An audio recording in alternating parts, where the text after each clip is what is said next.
السلام علیکم۔ تلخوشی کے ساتھ صوبہ سندھ بالخصوص کراچی میں ایم کیو ایم کی سیاست سے جو ایک لارجر پارٹی ہے کچھ اظہار خیال کریں گے۔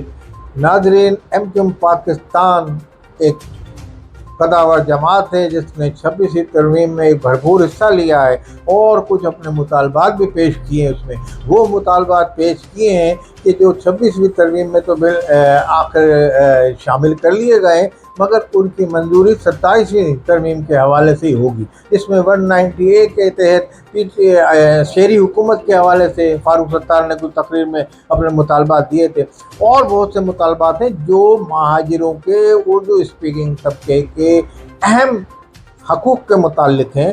یہ فاروق ستار نے اپنی تئیں کوشش کر کے ایم کیو ایم پاکستان کی طرف سے نمائندگی کی اور اس میں اپنے معروضات وزیر اعظم شہباز شریف کے سامنے رکھی، جس میں نواز شریف بھی شامل تھے بیٹھے ہوئے اس میٹنگ میں۔ تو اس میں اسلام آباد میں جب ایم کیو ایم پاکستان سے میٹنگ ہوئی، پھر ان کا وفد واپس بہادر آباد آیا اور بہادر آباد میں ان سے مذاکرات ہوئے۔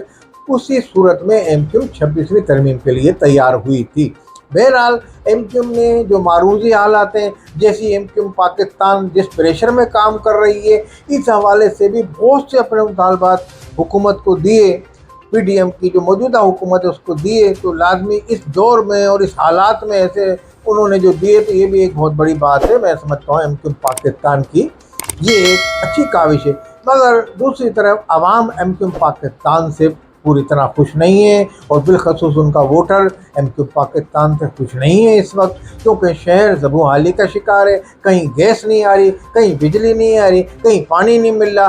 ایک ہفتے سے لوگ پانی سے، مہینوں سے پانی کے لیے نہیں آ رہا لوگوں کو۔ پانی روڈوں پہ بہہ رہا ہے مگر کوئی توجہ نہیں دے رہا، ایم ایل اے بھی نہیں دے رہا توجہ، نہ ایم پی دے رہا۔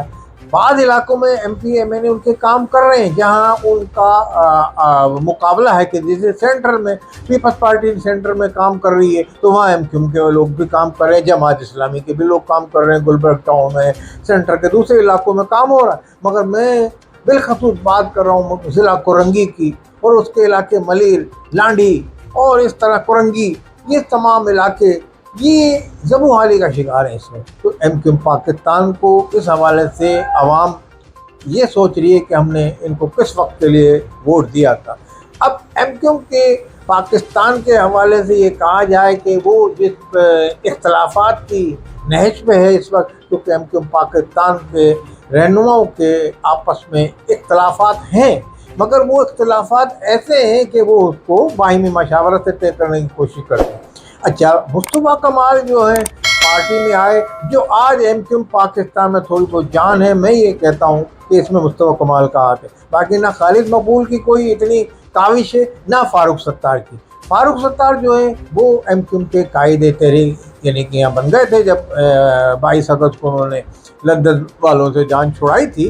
تو فاروق ستار کو اس وقت کے جو ایم این اے، جو میئر تھے وسیم اختر اور دوسرے جو رہنما نے، وہ اس طرح سے یہ جب انہوں نے میئر سے پوچھا کہ جناب آپ کو حساب کتاب دیں جو آپ کو اتنا فنڈ آئی ہے، وہ تو اس پہ ان کی تندو تیز گفتگو ہوئی اور تخت کلامی ہوئی۔ تو اس صورت میں وسیم اختر تو بیک پہ چلے گئے، یعنی کہ پس منظر سے غائب ہو گئے، اور فاروق ستار موجود ہیں۔ فاروق ستار نے اس وقت نظریاتی گروپ بنایا تھا، پھر لازمی اس میں شامل ہو گئے۔ تو اس وقت اشیرباد مصطفیٰ کمال کی ہم آہنگی پائی جاتی ہے فاروق ستار سے، مگر فاروق ستار جس عہدے پہ کام کرنا چاہتے وہ عہدہ نہیں ملا، تو وہ ان کے دل میں ایک خلش باقی ہے اور ایک دل میں ان کے کسک ہے۔ تو بہرحال ایک قداور رہنما تو ہیں، تمام سیاسی پارٹیوں کے رہنما ان سے مذاکرات کرنے کو ترجیح بھی دیتے ہیں، کیونکہ فاروق ستار ایک فعال رہنما رہے ہیں اس قومی اسمبلی میں، اور ایک قدیم ان کی اسمبلی میں میں سمجھتا ہوں اتنے خالد مقبول ہے جتنے فاروق ستار رہے ہیں۔ اور فاروق ستار جو ہیں وہی اس وقت کوشش کر رہے ہیں ان کو کوئی مسئلے مسائل وہ لازمی تمام ایم این اے نے لکھ کے دیے، ان کو سفارشات مرتب کر کے دیے، مگر عوام یہ کہتی ہے کہ ایم کیو ایم پاکستان ہمارے کام کرنے میں تاثر رہی ہے، اور عوام اس وقت ایم کیو ایم پاکستان سے پوری طرح خوش نہیں ہے۔ مگر ایم کیو ایم پاکستان کہتی ہے ہم جن حالات میں گزارا کر رہے ہیں، جس پریشر میں، جس دباؤ میں ہم اس وقت اپنی سیاست کر رہے ہیں، یہ اس کا احساس کسی کو نہیں ہے۔ اس کا احساس نہ باہر والوں کو ہے، نہ انٹرنل کے لوگوں کو ہے۔ ہم میانہ روی سے کام کر رہے ہیں۔ ہم کہہ رہے ہیں کہ ادارے بھی